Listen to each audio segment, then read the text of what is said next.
자, 여기 제법 괜찮은 차량이 있습니다. 이번에 새로 공개됐고요. 이름하여 2024년도 제네시스 네오룬이 되겠습니다. 네오룬은 컨셉카로 등장을 했습니다. 역동적인 생명력과 우아함의 조화를 이루었다고 합니다. 여러분들 관점에서는 어떻게 보여주십니까? 완전히 새로운 플랫폼 럭셔리 모빌리티 전기 초대형 SUV가 등장을 했습니다. 안녕하십니까? 최 작가입니다. 자, 여러분, 요즘 제가 선글라스를 끼고 방송하는 이유는요, 다시 한번 사과 말씀드리면서 설명을 드리겠습니다. 작년 10월 달에 아주 크게 앓았던 대상포진이 꽤 시간이 지났는데 안 낫네요. 다시 올라왔습니다. 병원에 입원도 해봤는데 일을 하지 말라고 그러네요. 일을 하지 않으면 안 되니까 계속 일을 하면서 이렇게 얼굴 쪽으로 올라온 흉한 상처를 좀 가리고자 여기 막 올라오거든요, 여러분. 넓으신 아량으로 이해 좀 해주시고요. 선글라스 끼고 계속 열심히 방송하도록 하겠습니다. 아마 한 3개월은 끼어야 되지 않을까 생각이 됩니다. 눈꺼풀도 계속 처지고 그래갖고 지금 병원 또 예약을 해놨네요. 자, 이해해 주십시오. 자, 오늘 어쨌든 중요한 거는요, 바로 이 차량입니다. 현대자동차 제네시스가 네오룬을 공개한 이유는요, 자동차 회사에서는 특별한 이유 없습니다. 다른 회사를 이기고 싶은 마음이죠. 현대자동차 내부 관계자분들과 많은 소통과 대화를 해봐도 네오룬은 곧 출시가 될 것 같다는 흐름과 조짐을 전달받고 있습니다. 여러분들 만약에 정말 초대형 SUV, 그것도 전기로 럭셔리급을 원한다면 다른 거 없습니다. 네오룬 추천합니다. 이미 생산 라인에서는 착수를 임박하고 있다고 하고요. 가격적인 측면을 최종적으로 비교와 저울질과 확정된 가격을 준비를 하고 있다고 합니다. 제네시스 플래그십입니다. 이 친구를 보고 아마 새로 나올 GV90을 예상을 하셔도 됩니다. 어쩌면 GV90이 네오룬이 될 것 같고요. 네오룬이 GV90이 될 것 같습니다. 미국 뉴욕에서 글로벌 최초로 공개를 했죠. 정면과 측면과 다양한 구도에서 봐도 이 친구는 차분하면서도 웅장한 이미지를 연출하기 위해서 전속 디자이너죠. 캐딜락에서 보여줬던 많은 모티브들을 제네시스에 포함을 시켰습니다. 거기에 순수 대한민국 항아리의 라인, 선적인 요소를 많이 포함시켰기 때문에 한국적인 이미지도 상당히 많이 포함이 되어 있습니다. 재밌는 얘기로는 이런 말씀들 하시죠. 남자들, 우리 군대 갔다 오신 분들은 일병 등급의 자동차 두 줄을 의미를 하기도 하죠. 앞으로는 뭐 상병과 병장이 나오지 않을까 생각이 됩니다. GV90 네오룬은요, 말씀을 드려볼게요. 불필요한 요소를 최소화하고 환원주의 디자인 기법을 사용을 해서 정말 마치 항아리에 볼 법한 그런 곡선미, 라인, 선적인 유를 표현하고 럭셔리함과 심플함을 모두 잘 잡아낸 외관을 보여주고 있습니다. 전면부 디자인을 안 볼 수는 없죠. 제네시스 X 컨셉카를 제가 방송을 한번 한 적이 있습니다. 모빌리티 쇼에서 이 삼각형의 두 줄 램프가 전면과 측면으로 이어집니다. 측면에서는 측면 중간에서는 끊어졌다가 후면에서는 마무리가 되죠.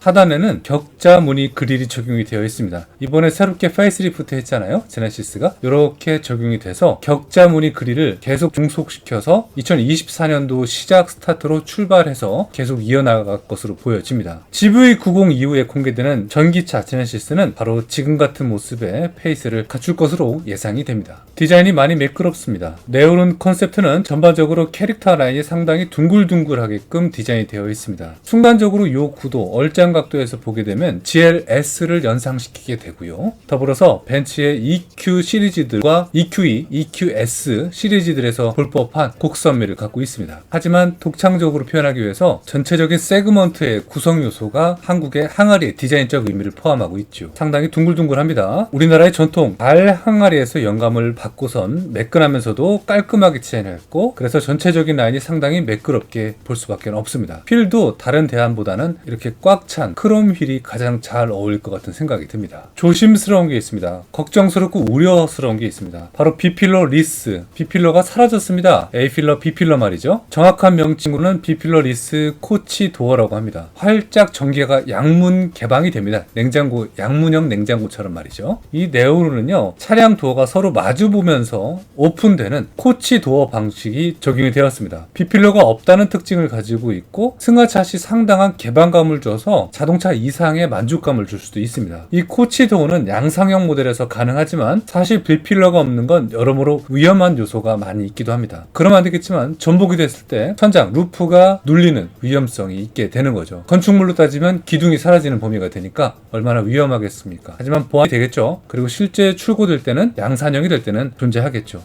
이 부분은 나중에 수정이 될 것으로 추측이 됩니다. 과거 아메리칸 스타일 차량에서 또는 유럽형에서 찾아볼 수가 있게 됩니다. 아주 예전에 유럽형 모델에서 존재했었는데 B필러 리스토어는 사라지게 됐죠. 지금도 일부 차종에 적용이 됐지만 안전상 허가가 되지 않거나 양산에 착수를 못하는 경우가 대부분입니다. 그래서 컨셉카로 남게 되는 것이 일반적인 과정이기도 합니다. 자, 지금 재미있는 요소를 보면요, 도어를 열게 되면은 이 LED 램프가 굉장히 화사하게 은은하게 제공이 되고, 시트가 일렬 시트가 회전식이 적용이 됩니다. 그래서 서로 맛보기가 돼서 주행이라기보다는 사실 얘는 반자율 주행이 좀 더 똘똘하게 들어가겠죠. 좀 이렇게 정박을 해놓고 주차를 해놓고 서로 마주보고 편하게 쉬는 그런 목적성을 좀 안게 되고, 제 생각이지만 1열 시트를 돌려놓고 2열에 앉아갖고 완전 릴렉스 발을 올려놓고 편하게 쉬는 목적성이 더 크지 않나 라고 보여집니다. 물론 컨셉카지만 만약에 GV90이 이렇게 나왔다, 그렇게 되면 말이죠, 이 휠 사이즈를 그대로 안고 22인치 이상으로 장착이 돼서 나오면 아마 포토홀은 감당이 안 되지 않을까 생각이 됩니다. 저는 개인적으로 20인치 이상을 권장하고 싶지는 않습니다. 국내 도로 여건상 휠 타이어가 받는 스트레스를 다 케어할 수가 없더라고요. 이 사진은 굉장히 멋집니다. 공항 활주로에 직접 나가서 전용기를 타는 모습인데 어찌 보면 좀 과한 느낌을 이렇게 표현을 했네요. 자, 제네시스 네오룬의 컨셉카 후면 모습입니다. 전체적으로 매끈한 형태를 가지고 있고 이음새를 최소화해서 차체와 일체화된 그런 느낌을 표현을 했죠. 특히나 이 슬림한 두 줄의 의미를, 테일 램프를 더 하나로 일체된 느낌을 표현을 했습니다. 그리고 하단 범퍼 아주 굵직한 크롬 소재를 사용을 해서 이 라인을 덧대어서 고급스러움을 강조했습니다. 제네시스 디자인 철학이 엿볼 수 있는 범위가 되는데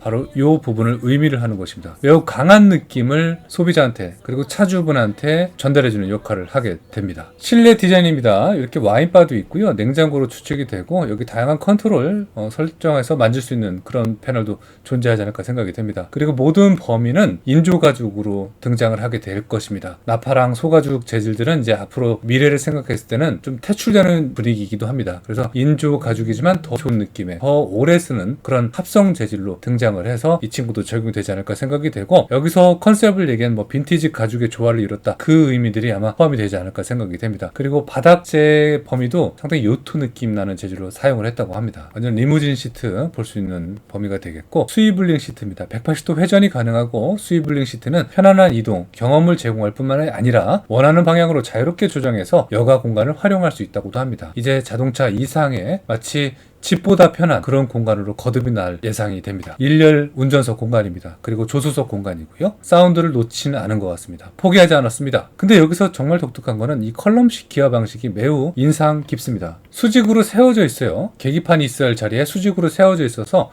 이렇게 조작을 하는 것 같은데, 이거는 글쎄요, 저작권을 많이 피해가려고 하는 것 같습니다. 메르세데스 벤츠에서 사용했던 컬럼식 기어 방식을 회전형으로 바꿨고, 똑같은 컬럼식이지만 테슬라랑 메르세데스 벤츠가 많이 쓰기 때문에 현대자동차 제네시스만의 독창적인 느낌으로 희석시켜서 표현하려고 많이 노력을 하는 적이 보입니다. 자, 그리고 디스플레이 패널은 너무 과할 정도로 큽니다. 물론 높낮이 조절이 가능하겠죠. 반자율 주행이 들어갔기 때문에 이제 화면만 보라, 이런 의미가 포함이 되지 않을까 생각이 되고요. 감성을 확장하는 특별한 공간이라는 의미를 주고 최대한 버튼유들을 삭제한 그런 범위를 느껴집니다. 그리고 팔걸이 쪽에 중앙 센터 콘솔 쪽으로는 도어 개방에 대한 자동 버튼들만 존재합니다. 엑셀레이터와 브레이크 페달 두 개만 아주 심플하게 존재하고요. 특이한 거는 송풍구가 보이지가 않습니다. 없죠. 온돌과 냉방 방식을 특이하게 표현했다고 합니다. 한국의 건축 문화에서 볼 법한 바닥에 온도를 올리는 방식으로 처리를 했다고 하네요. 기대가 됩니다. 사운드 아키텍처, 요 볼 같은 경우는 GV60에서 봤던 그런 느낌이 좀 들기도 하죠. 크리스탈 스피어, 아마 크리스탈 스피어는 BMW에서 많이 영향을 얻은 것 같습니다. BMW의 스와로브스키를 그대로 갈 수가 없으니까 조금 나름 다르게 표현한 느낌이 듭니다.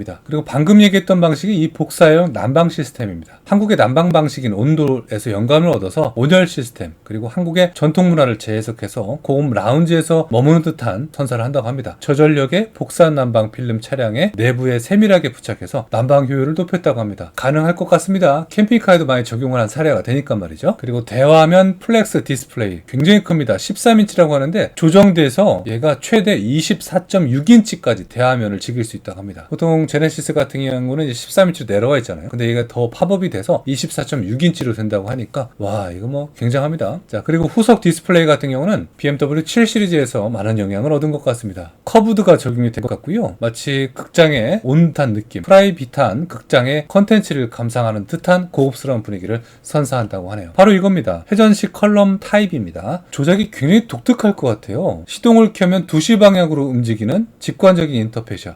이렇게 팔을 조금 더 올려야겠네요. 가급적이면 좀 내리는 걸 좀 선호를 했다면 이제 제네시스가 위쪽으로 좀 올려서 소비자가 거기엔 좀 적응을 해야 되지 않을까 생각이 됩니다. 좀 당기지 않을까요? 옆으로 말고. 걱정이 되기도 하네요. 실제로도 이렇게 나왔으면 싶습니다. 좋겠네요. 기대를 해보게 되는 범위가 되겠고, 이 네오룬이 GV90이 될 것 같은 느낌이 강렬을 하니까 아마 그렇게 나올 것입니다. 이 컨셉으로 양산형이 된다면 정말 웬만한 수입차들은 뭐 판매율을 다 이 친구가 뺏어갈 듯한 느낌이 듭니다. 그동안 제네시스는 많은 변화와 도전에 투자를 하였습니다. 이번에 네오룬을 컨셉카로 공개를 하면서 앞으로의 제네시스에 나갈 방향과 기술적인 측면들을 많이 보여준 것도 사실입니다. 하지만 가격적인 측면이 우려가 되는 것도 사실입니다. 만약 가격이 치솟는데 그 치솟는 가격에 상응하는 그런 기술력과 서비스를 제공하는지, 제품을 제공하는지 많은 분들이 아직까지 호불호가 갈리고 있습니다. 무조건 제네시스 차량, 현대자동차를 탄다고 해서, 아니 기아자동차를 탄다고 해서 애국을 한다는 그런 과거 발상적인 요소는 이제는 힘을 잃은 시기이기도 합니다. 하지만 저 또한 대한민국 국민으로서 당연히 대한민국 차량이 승승장구해서 우리 대한민국의 대표하는 얼굴로 성장해서 세계적인 명차가 되었으면 하는 바람을 늘 가지는 것도 사실입니다. 그래야 제가 대한민국 국민으로서 자랑스러움이 느껴질 테니까 말이죠. 그러나 다시 말씀드리지만 가격적인 측면만 무조건 올리지 마시고 내수시장에 충실하게, 외수시장보다 내수시장을 더 노력하는 현대자동차 제네시스가 됐으면 하는 바람을 진심으로 바라봅니다. 착한 가격, 대한민국 국민들은 더 저렴하게 살 수 있는 그런 제네시스, 현대자동차가 나올 때까지 저희 시청자분들은 계속 지켜보고 응원할 것입니다. 다음 시간에 또 다양한 차량 정보를 제공하겠고요. 오늘은 제네시스, 네오룬, 컨셉카, 그리고 GV90에 대한 미래를 한번